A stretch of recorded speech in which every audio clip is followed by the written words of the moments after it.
the Patriots Prayer Podcast. It's a tremendous show, one of the greatest shows in the history of the world. This is Bryson Gray, and you are watching the Patriots Prayer. PPN, you're doing the right thing. On the Patriots Prayer Network. Thank you all. Falling, they all say, gather the faithful now and pray. The Patriots Prayer. The Patriots Prayer. All the wicks are trimmed, oil is filled to the brim.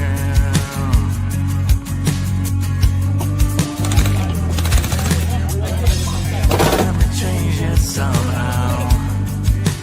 I'm the radical now. America's falling, they all say. Gather the faithful now and pray. The Patriots. Good morning, Patriots, and welcome to the Patriots Prayer Podcast. I'm your host, Eddie Smith, and today we have a guest that has been red-pilled. I mean, we've seen a lot of people leave the left, come to the right for various reasons. But this individual, just let me go through the bio. So Lisa Watson went from a leftist to a free market advocate. Lisa Watson is a powerful testament to the transformative power of faith and the urgency for Christian parents to reclaim their children's education. Once a person, a victim of pervasive liberal indoctrination in America's universities, Lisa's liberal journey from agnostic skeptic to devoted believer is a compelling reminder of the dangers lurking within our government schools and progressive academia.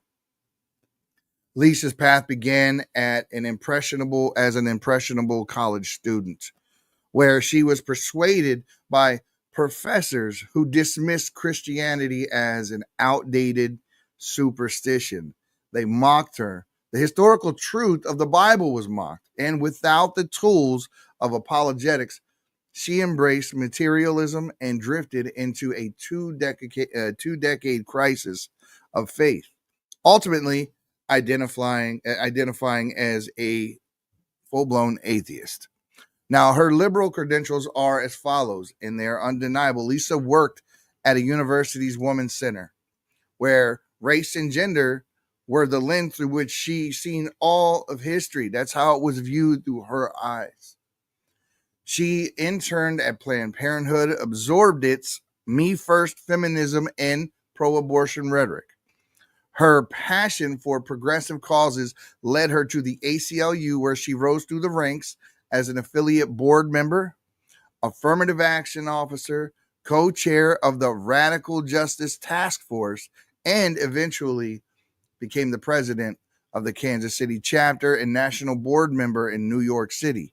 She also served as a union steward in the telecom industry for 5 years.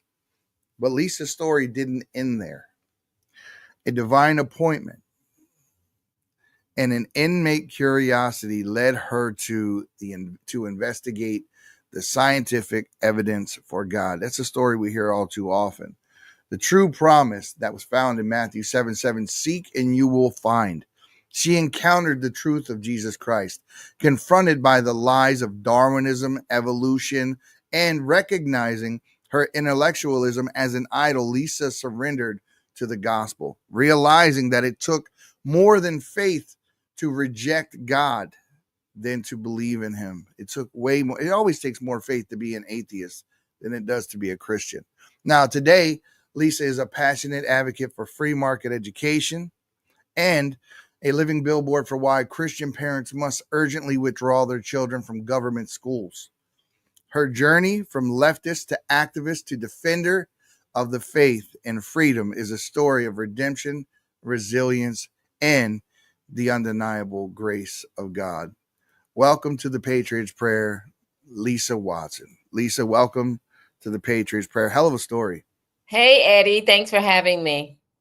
Hell of a story there, though. I mean, you have all the credentials necessary to be, I mean, on the Hillary Clinton campaign or the Obama campaign or even Kamala's campaign, but somehow or another, God had something different in mind for you.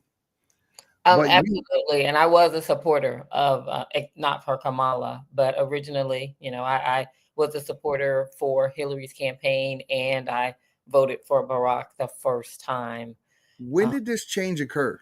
How long have you been a It's recovering been leftist? over a decade, probably just Okay. over a decade. So I'm so glad that I came out of the left, but it was a very bewildering process, and it takes a while to come out of it because my idolatry was nearly Mhm. complete. Not even understanding what idolatry was. I didn't recognize it until I was out of it, that's what that is. It's another form of worship. And the Yeah. scripture says we are designed to worship. So if you're not worshiping and acknowledging the creator of the universe, then you're going to be acknowledging and worshiping something else.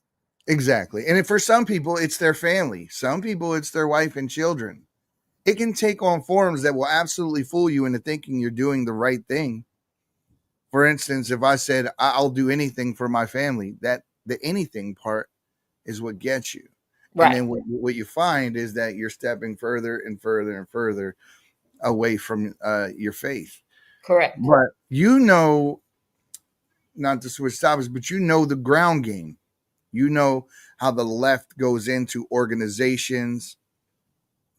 I mean, for everything that we all have complaints about on the left, as far as morality and all that goes, the one thing the left does, and they do it well, is they have a ground game.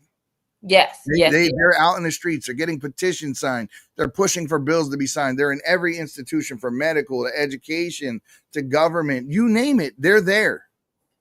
Correct. So let's talk about that. You say the show is aptly named "Why the Left Wins." So why does the left win? That's what I wanted to talk about, because I have a lot of conversations with a lot of conservatives, a lot of Christians, and they, they're bewildered by what has happened to the country. And we're looking over the course of decades. This didn't just happen. Nothing just happened with Barack Obama or with Hillary. This has been a long march towards the left. And there's a formula, and I didn't even know that conservatives didn't understand it. They didn't recognize it until very recently, during another pivotal conversation that I was having. And I thought about it, and I said, wow, they don't know what they're even up against. So imagine you're in a war and you're just ad hoc. You just see somebody shooting at you, and you're shooting back, and you're shooting back, and you're shooting back, but you don't understand the very big picture. You have not gone into your war room and developed a strategy and looked at the infrastructure, which is the first thing people do in a war. They're going to look at the infrastructure of the enemy, and they're going to start taking out the infrastructure. Well, if you look at what the left has done, they've taken out the infrastructure. They took over the family, right? They took over the education, K through 12 and university. They took over they've been taking over business. They've been taking over big tech. So they understand we got to look at the infrastructure, and then we have to take it, and then we own it. So That's right. slowly, over the course of 100 years ago, conservatives owned the infrastructure. So how do you lose the infrastructure of an entire society? How did that happen? So before I tell you, I like people to be able to come to it on their own and not just me give them the answer. So I give a little quiz. Everybody gets it 100% right. So I start out by saying, have you ever heard of the feminist movement? Sure. Have you ever heard of the civil rights movement? Absolutely. Have you ever heard of the labor movement? Yep. The pro-choice movement? Absolutely. The marriage equality movement? Yes. Environmental movement? Yep. There's the answer. The left builds social movements, and the social movements are like the delivery system. They are that's the machine behind the transformation. So would you deny that the feminist movement has transformed the culture? No, not at all. Not at all. And it's the downfall of the family. Right. The movement was the delivery system. Movements have mechanisms, so they have characteristics, just like a recipe. Mhm. The labor movement, would you deny has transformed business? Not at all. Right. The civil rights movement, would you deny has transformed the culture? Nope. The pro-choice movement, have they transformed the culture? Absolutely. Marriage equality movement, have they transformed culture? Absolutely. And Environmental. it's usually with a slogan, right? It's usually with a slogan or something that makes it sound like if you disagree with it, then you're some sort of a bigot or some kind of a person who's prejudiced in some sort of way, either against women or against something. I mean, the most obvious thing that we can all look at right now is Black Lives Matter, because I don't like Black Lives Matter. Well, it makes you sound like you don't think Black Lives Matter, when in fact that had nothing to do with the movement in and of itself as a whole. It was very deceptive. And the feminist movement is just that. What, you don't think women are equal? It's like that. It's very deceptive. It's very tricky how they present themselves. Pro-choice, they don't look at killing the baby. They say, well, a woman has a right to choose what she wants to do with her body. Don't you agree? And that's where they leave it. Like, that's the only question. Correct. So the critical piece is the 7 ingredients. So you touched upon one of them. You said, don't they start with a slogan? Well, that's one piece in the recipe, a slogan. So I right now we've set up the parallel. I gave you a list of liberal movements. Now you give me the list of the conservative movements. Yeah. Tea Party. Outside of that, there's really not a whole lot. We didn't have much until MAGA came. Correct. That's exactly the key. So if you're just out here randomly having conversations with people, okay, it might work. But if you do not have a bulldozer, that's what they have the equivalent of, a bulldozer. So do you want a teaspoon trying to change things when they have a bulldozer right next to you? No, you're not going to win. So the first thing you have to do is acknowledge, oh, there's a formula. All I have to do is follow the formula. The formula will work no matter whose hands it's in. You just have to know what are the ingredients for the formula. So one of them is, we'll grab one random example. Oh, the civil rights movement. Who would you say was the charismatic leader of the civil rights movement? Well, there are several, but I mean, let's go with Martin Luther King. Exactly. So you can make a list of the recipe and then you can match it up and say, okay, that's true. They had a charismatic leader. If I'm trying to start a movement, who's my charismatic leader? So we'll go to the most current example, because you only have one. Who's the charismatic leader of MAGA? Trump. Exactly. But beforehand, you had issues you were fighting for, but you didn't have that critical piece of the recipe. So they were not going to get traction because you don't have critical ingredients. If I was making bread and I was missing half of the ingredients, what's going to happen to my bread? Exactly. It's not going to work. Exactly. Right. And the problem in on the right is you never really know who's right. There are a lot of people that are pretending that they are conservative and they're not. We saw that yesterday with the confirmation of Pete Hegseth. Right. It's very evident. And I tell people all the time, don't listen to what folks say. Go look at how they voted and what bills they passed and what legislation they pushed through, and look at them on paper. When you look at somebody like Bush next to Obama on paper, if I didn't have their name at the top, you would swear you were looking at the same person. Exactly. So there's an ability to come in and, sort of be a chameleon. Right. But that's not what I'm talking about. I'm talking about the 7 ingredients of the formula. So are you saying, let's just say milk was something that you needed in your ingredients. There could be a milk substitute or something like that. But that wouldn't kill your movement in and of itself, because if you have the other ingredient that would be heavy lifters. So one of the ingredients is they have a network of nonprofits. See, the nonprofits are working 24 hours a day. They're not waiting until election time. So do conservatives have a network of nonprofits? They actually do. They're just not working. They're not working. And then there was a movement at a point in time when Obama was in office where they were trying to do that, but a lot of the 501c3s that were on the right got decommissioned under the Obama administration. That's not what I'm talking about. That's not the ones with the power. I'm just giving some backstory here. So no. I get that, but you have a bigger, more powerful network. They're just not working. Mm-hmm. They already exist. They dot the landscape. I call them churches. There's 330,000 of them that sit empty 90% of the time.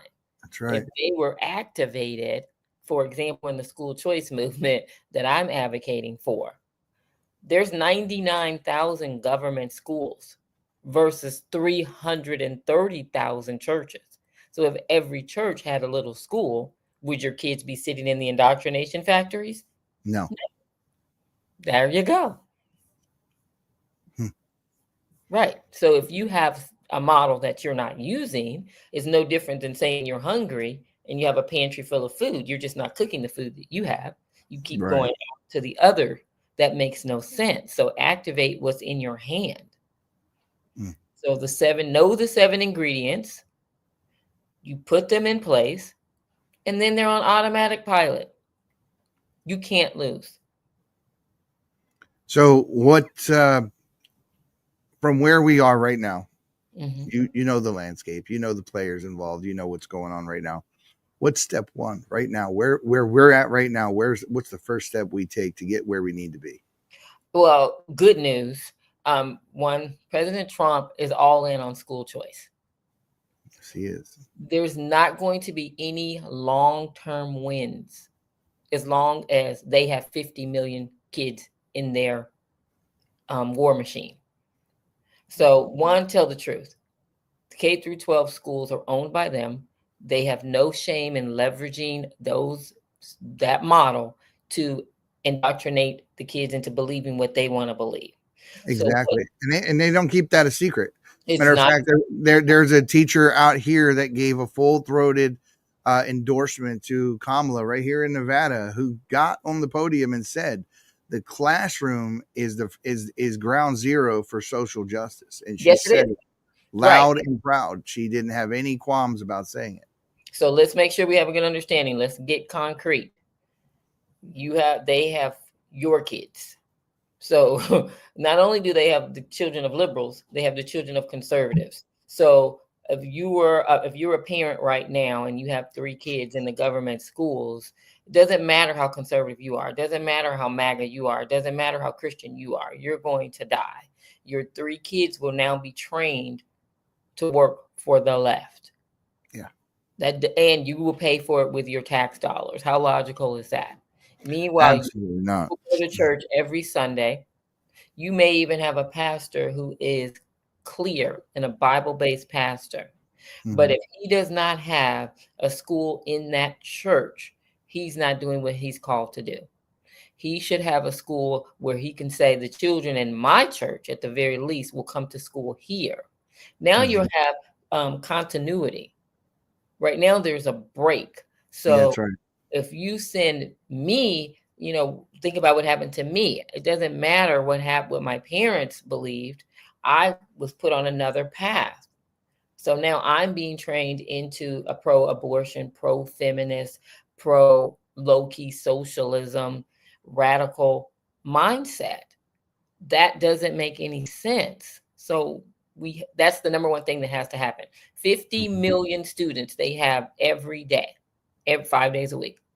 Training. The parents don't even know the subtle nuances that are going on in any random day that they sent their kids to school. So 50, that's the number one thing that has to be dismantled. the 50 million, I call them little chocolates because I have another parallel. I'm going to ask you another question. I'm sorry. I Love Lucy. What's the most popular episode of I Love Lucy? Popular episode of I Love. I remember random scenes in I Love Lucy about, where she's consistently trying to get in the show, Ricky's show. Oh, no, but the most popular episode, I'm sorry, the most popular episode. I don't know. Which one was it? Most people say the chocolates in the chocolate factory. I don't know if you're familiar with that one. But that's where they're trying to squeeze the chocolates onto the little conveyor belt. Well, they have to package them. I knew they were doing something. I may have that confused with Laverne and Shirley. These are all reruns for me. I'm old. They're all but reruns for everybody. Like I think it's black and white. But that episode is a parallel for what we're up against. So in the beginning of the episode where they're trying to wrap the chocolates, it's okay. They can grab them and they're wrapping them. But the conveyor belt starts to move faster and faster and faster. So now they can't handle it. They can't. That's what conservatives are trying to do.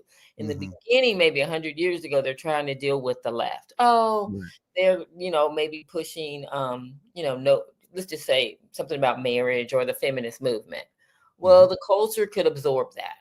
But now you're juggling BLM and you're juggling the environmental movement and the feminist movement and the abortion movement and the marriage stuff and the environmental stuff. You can't handle all of these wars at the same time. Correct. You're being overwhelmed and it's exhausting. So if they have 50 million students in the conveyor belt, you don't even know which students are going to become radicalized. You don't know that until they show up on the scene. So I'll ask another little parallel. I think I asked you this when we were in person. Have you ever heard of Barack Obama? Oh, of course. Have you ever heard of AOC? Of course. Have you ever heard of Rashida Tlaib? Of course. Okay, so you've heard of these people because they're adults.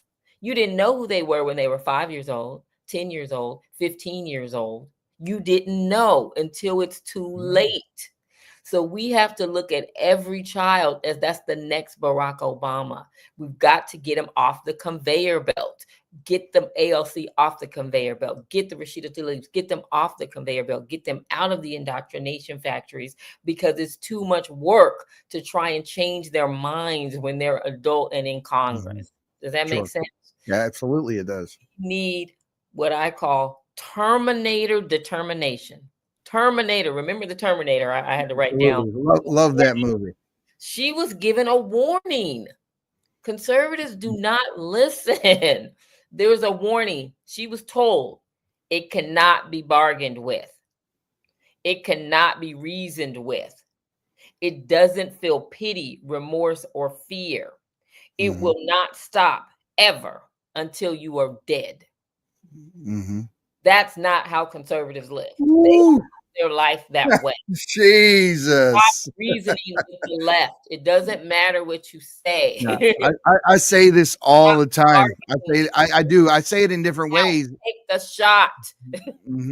Yeah, I say it in different ways, but I say the same thing all the time. People consistently talk about how they want to work across the aisle, right? My thing is that I'm always a facts over feelings type of a person. And if your feelings line up with the facts, feel them. But if they don't, they don't. I have no will, want, or desire to be friends with or reach across the aisle with people who want to mutilate our children, indoctrinate our children in any way, shape, or form. What they did to us during the pandemic and continue. That was a glimpse. Unforgivable. Absolutely unforgivable. And choosing Tim Walz as her running mate, I feel like that was a test to see how progressive, how far they could push the country and have them back them. I think they were trying to gauge their numbers. And then probably, like you're saying, they were thinking, okay, now the next generation, when they're able to vote, we'll be able to add this many more numbers to that existing number. And yeah, I mean, it is a ground game. They are supposed to think. The problem is, are conservatives thinking that way? Are patriots thinking that way? Are Christians thinking that way? No, Christians are sending their children to be taught by Caesar and then being mad that their children become Roman. That doesn't make any sense. She's dropping jewels. Literally have infrastructure that is sitting empty. From now on, I want everyone that hears this within the sound of my voice. You're driving around your city. It overwhelms me on a daily basis. On a random Wednesday, I'm just running to the grocery store. You know what I notice? I notice every church that I drive by, I notice that their parking lot is empty. If they have 50 students in that school, 50, you can't tell me the average church doesn't have 50 kids that go to that church. At the very least, they should have a micro school, a micro school in their church where they control the curriculum. So I don't have to keep fighting with the government schools. Those parents and that pastor can get together and say, hey, you know, this is the type of curriculum we want. Correct. Partnership. That's what they had on Little House on the Prairie. So we need to get back to that model. The good news is, as I said, because I don't have a lot of good news, but President Trump, now he supports school choice. He's putting in Linda McMahon, who says that her job is going to be to dismantle the federal Department of Education. And most people don't know, and I didn't know this because I was a radical leftist, that the federal Department of Education was just created in 1980. This isn't under Jimmy Carter. Yeah.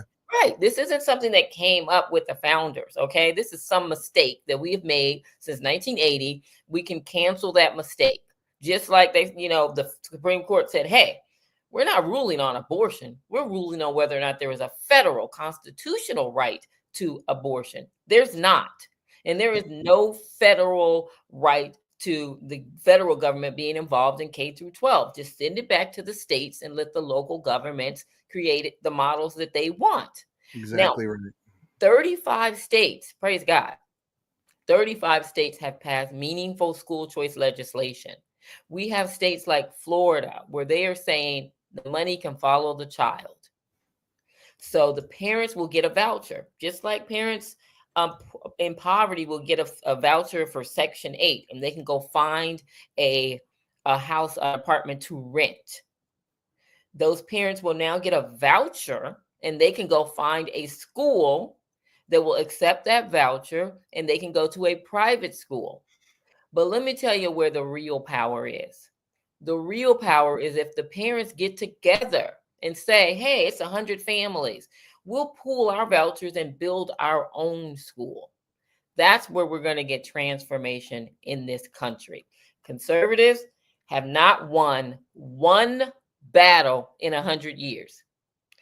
They have illusions of winning, but there's not been one thing that they've actually won. And let me prove it to you.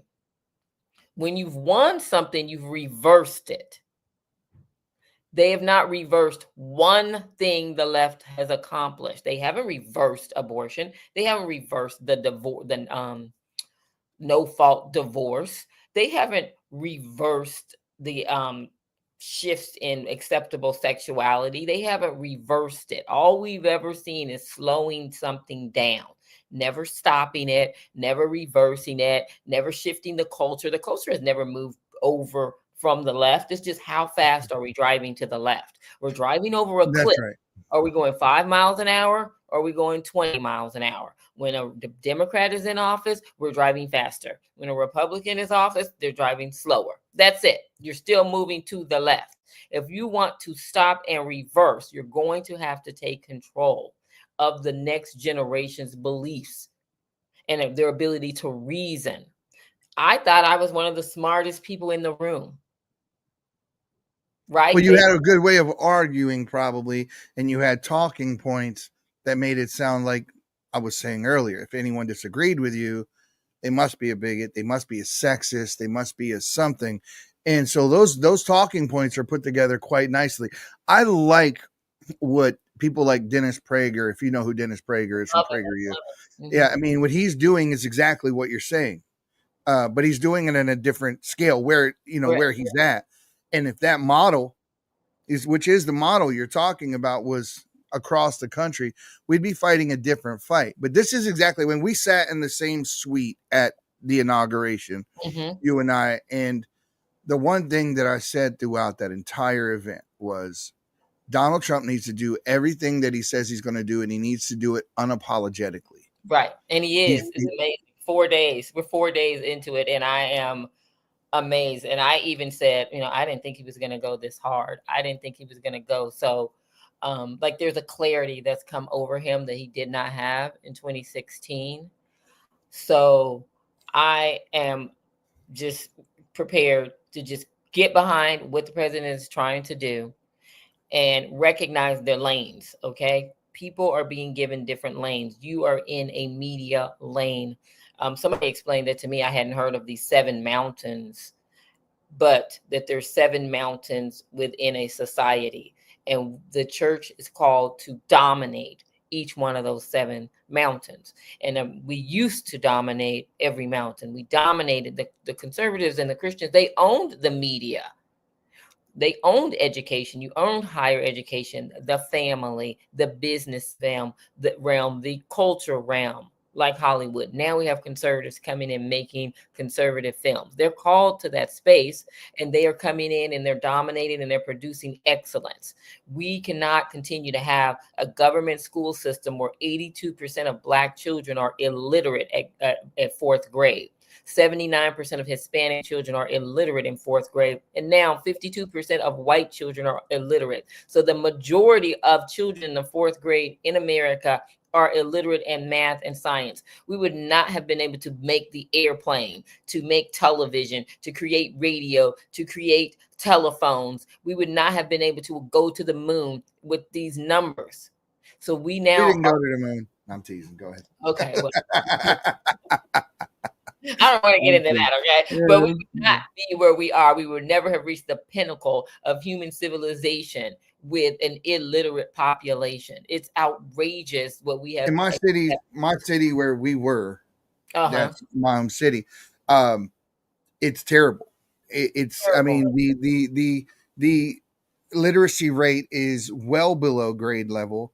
Only 8% of the people in that city pay taxes. The rest of the people in that city are on some type of an entitlement, and it's a cyclical thing. Right. So they put it in the minds of the young, because I was there. I was one of them. When you get to a certain age, this is the avenue that we're going to take you down so that you can get Social Security as soon as you turn 18, and you're going to have kids, and then depending on how many kids you have, your check will be bigger. We're going to have rent vouchers. This is how we're going to live. So that's socialism. That is exactly socialism. And so beyond that, it's a form of slavery. Right. But it's because the government, I think Ronald Reagan said, a government big enough to give you everything you need is a government big enough to take away everything you have. Including your life. I quote that all the time. The problem is this is voluntary slavery. That's a much tougher system to pull somebody out of.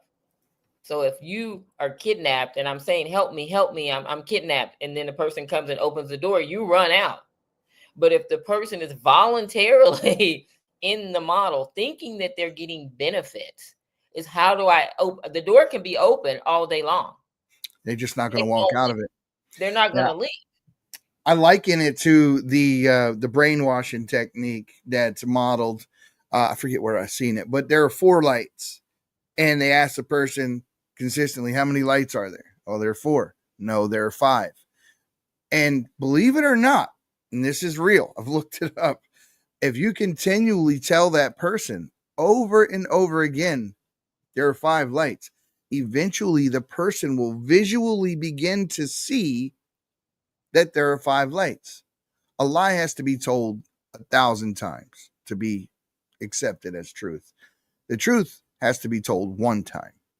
But the problem is, like you said, we're subjecting our children to these indoctrination institutions where they're told this is what you see and this is what's real. And then mom and dad are basically causing their own fight. And it's usually under your own roof.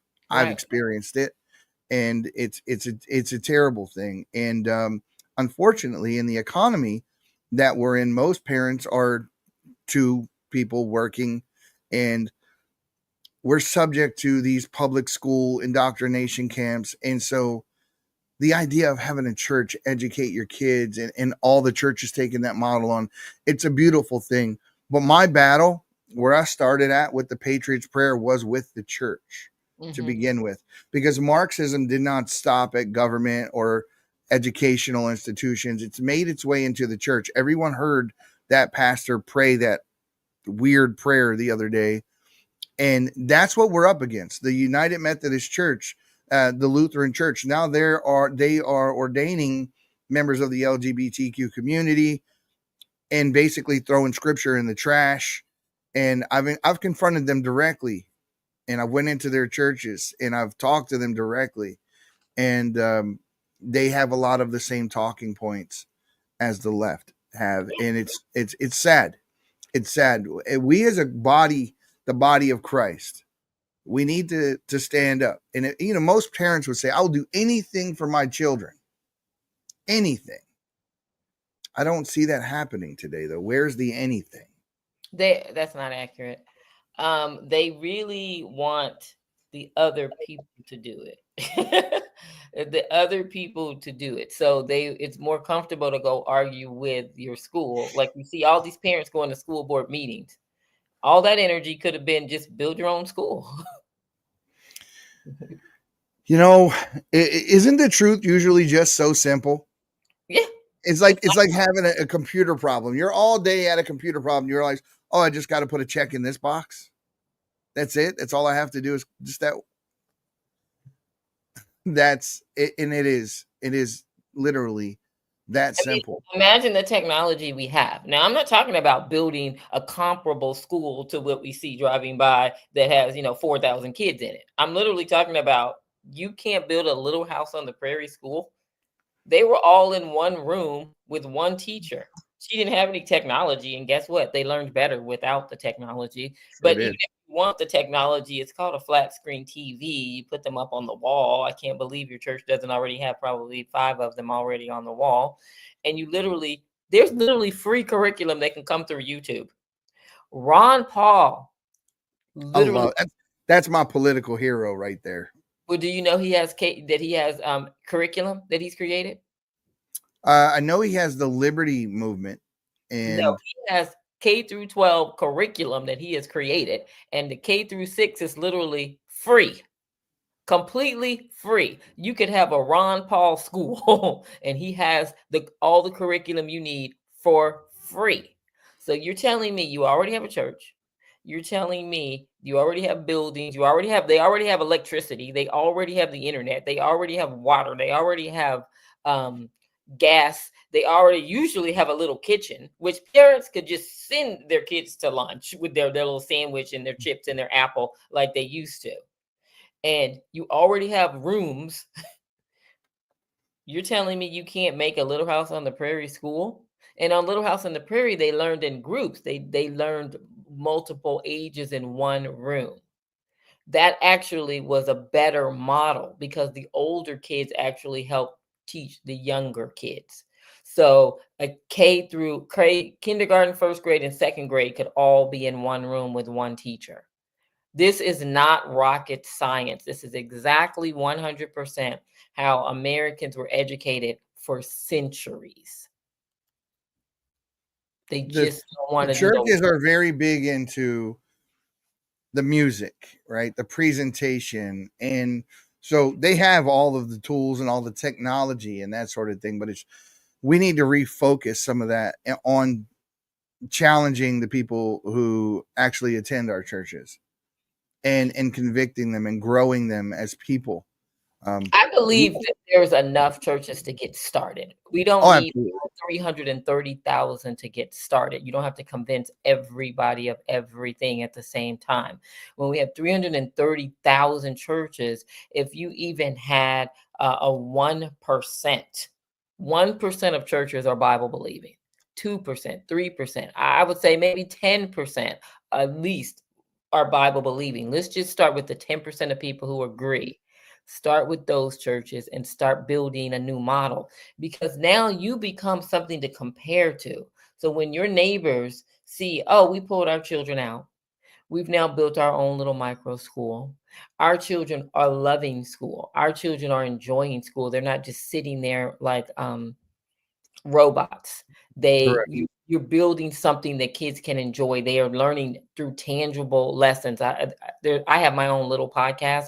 I interviewed a lady in my hometown, and she has a farm homestead school, and her kids are taught real life lessons. So she brought me some photos of what they were doing, and she literally had the kids in the kitchen. They were rolling out biscuit dough. Wouldn't you want to go to school and do that? It's funny because I see like the schools in China, and you see, we're on X, we're on Reels, and we're scrolling, and these kids are bouncing basketballs in tandem. They're 5 years old. They're chopping up their own vegetables to make their own lunch. They cook it themselves. They're training their kids. Right. They know calculus in the 6th grade. Right. It's and we can't even spell calculus in the 6th grade. Right. But So we used to be able to. I don't know if you can bring this up. I should have emailed it to you. I challenge people to look up the 8th grade graduation test, Salina, Kansas, 1895. 8th grade graduation test, Salina, Kansas. This is 1895. Now, what most people don't know is school used to only go to 8th grade. So now that's news to me. Yeah, used to only go to 8th grade. Now I know they used to put them all in one building. All the kids were in one school building. Yeah, a lot of them were. Know until 8th grade. Graduated at 8th grade. So that means our ancestors, the ones who built the telephone and the radio and the TV and the rocket ships and the airplanes, they only went to school into the 8th grade.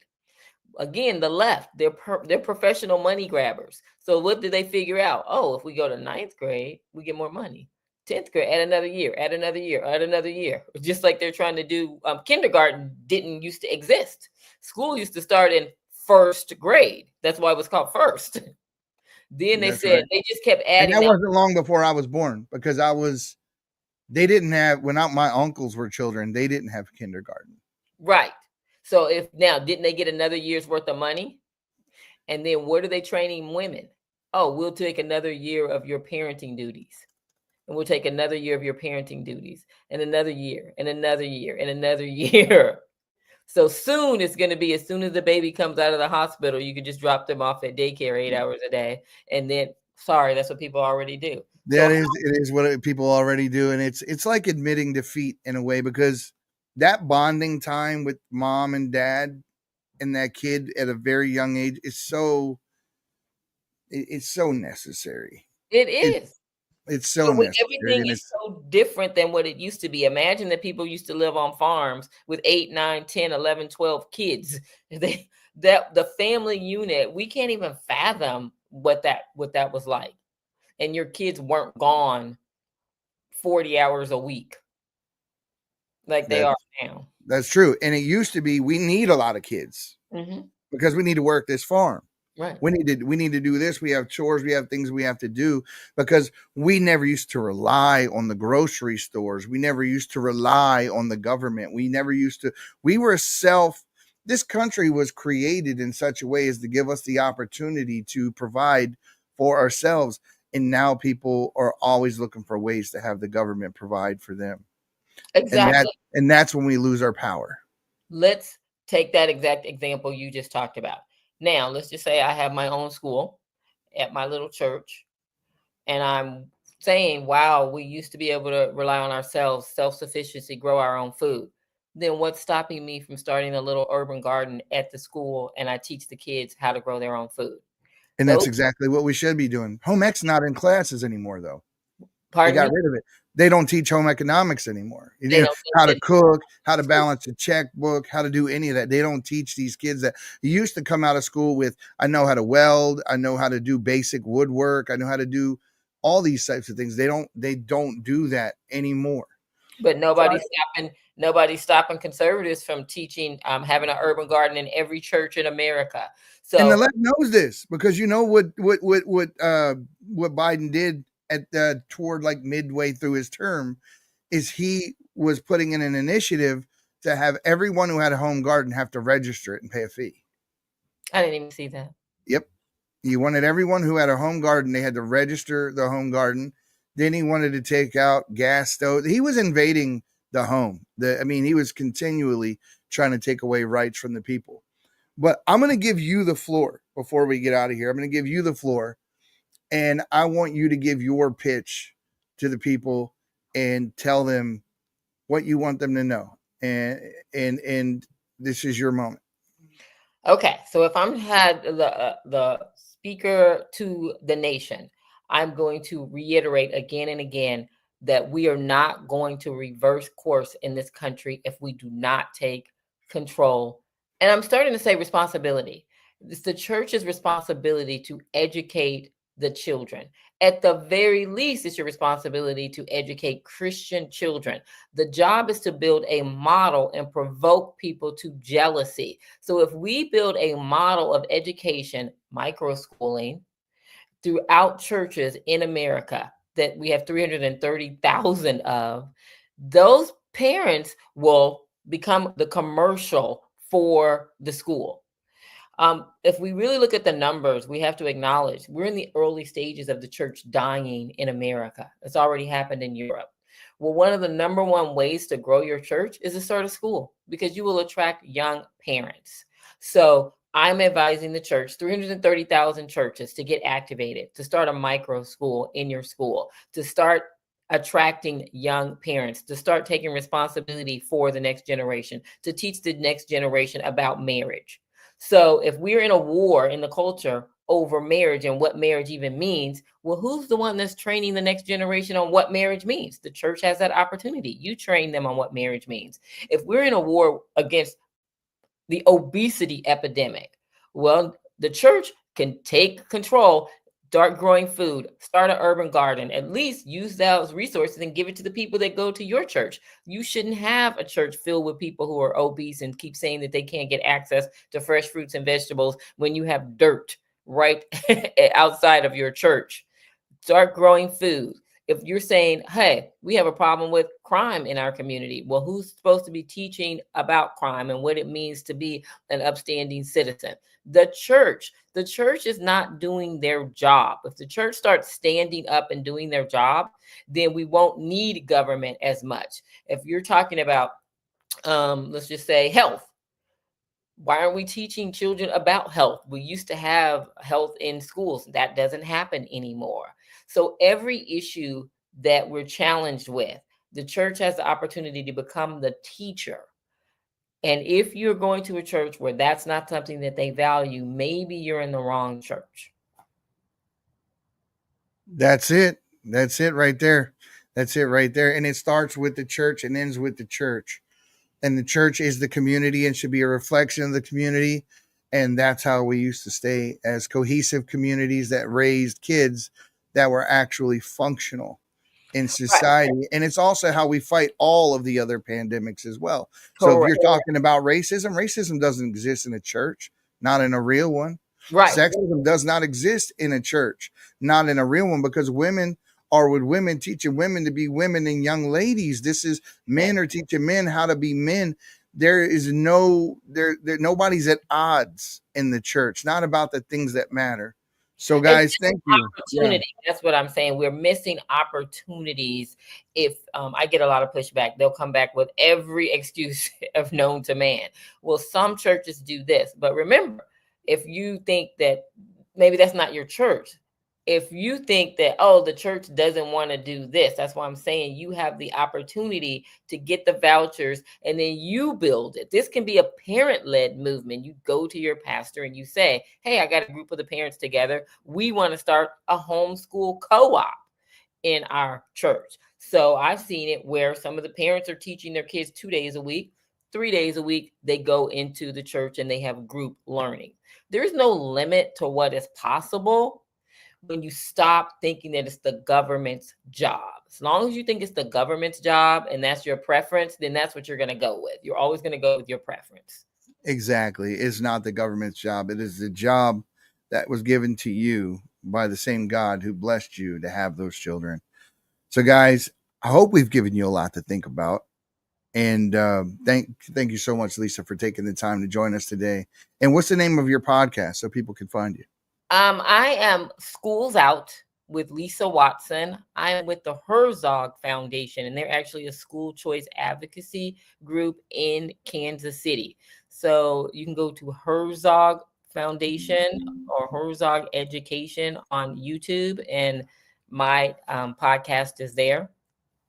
I'm also going to launch a program where I will train people or groups to start their own school, because I'm getting a lot of feedback where they just don't know where to start.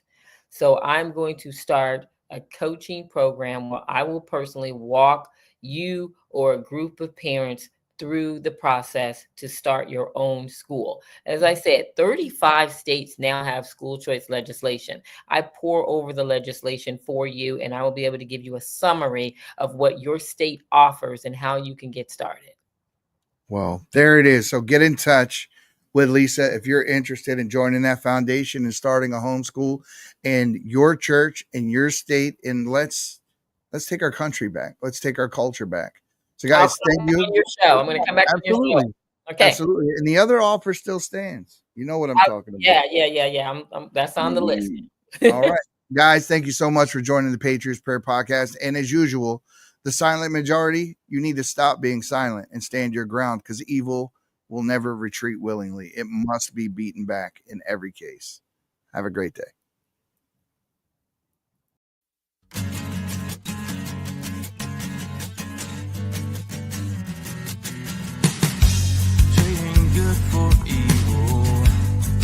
This is the Patriots Prayer Podcast. It's a tremendous show, one of the greatest shows in the history of the world. This is Bryson Gray, and you are watching the Patriots Prayer. PP, and you're doing the right thing. On the Patriots Prayer Network. Thank you all.